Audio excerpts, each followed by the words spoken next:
Hey everyone, it's Thierry from Sabotage here. We're the team that brought you The Messenger. We haven't given news in a while, and that's because we have been hard at work on a turn-based RPG. Let's take a look.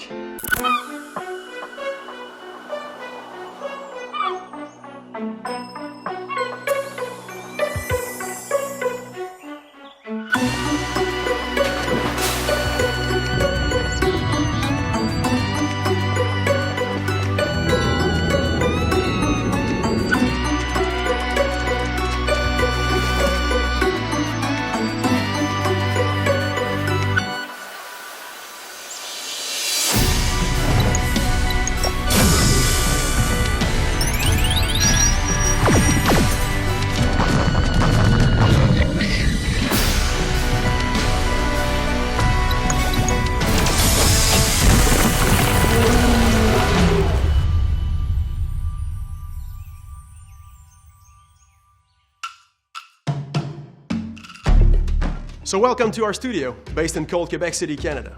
Since the release of The Messenger, we have been working behind closed doors on our next big idea.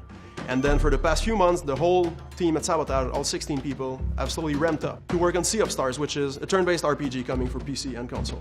It's really thrilling for Sabotage to finally be doing its treatment on our favorite genre.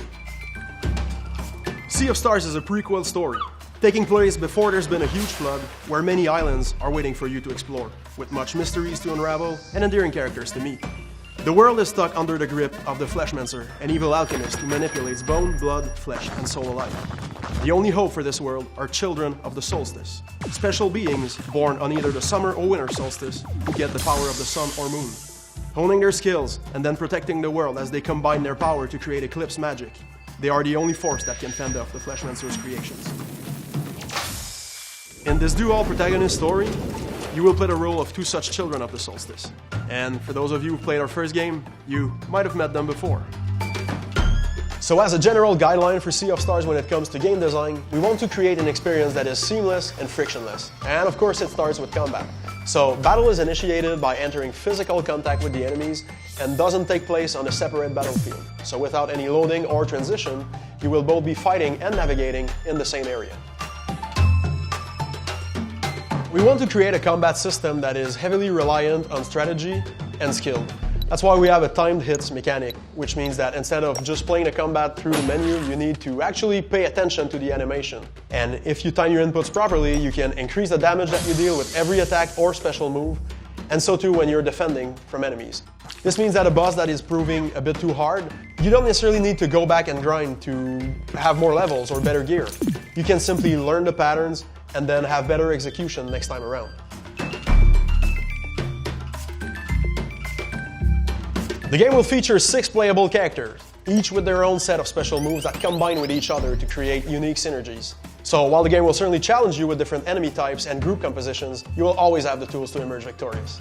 You'll need to be on your guard, however. Enemies who enter a spellcasting state pose a significant threat to your party, urging you to take action. While channeling, they will display a bar with locks, each with a specific damage type. With proper use of your characters and special abilities, you can remove these locks. For every lock that you remove, the efficiency of the ensuing spell is thus hindered. Remove all the locks, and the spell is entirely broken.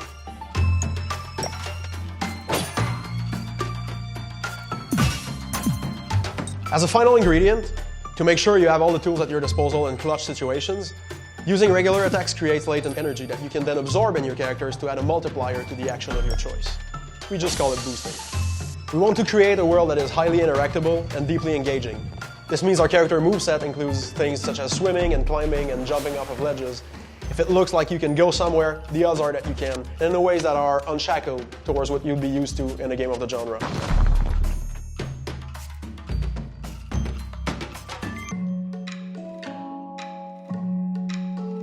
As you may have noticed in the trailer, we went pretty hard with the lighting system, which was mandatory to properly tell the story of the Moon Girl and the Sun Boy combining their powers. Our system is 100% rendered dynamically, which means that things like day and night cycles, weather effects, eclipses, or blood moons all happen in real time. As fully fledged Solstice warriors, you will eventually get full control over the sun and moon. So whether you just want to chill in your favorite area in the ambience of your choice, or you have a specifically complex puzzle related to lighting that you need to solve, or there's a magic door that only opens at midnight, the control is yours. Oh, and one last thing about day and night cycles.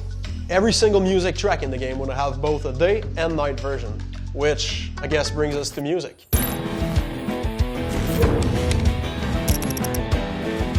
Yes, award-winning composer Eric W. Brown, also known as Rainbow Dragon Eyes, is back to rock your socks off yet again. This time around mixing his retro catchiness with modernized sound using instruments from all over the world.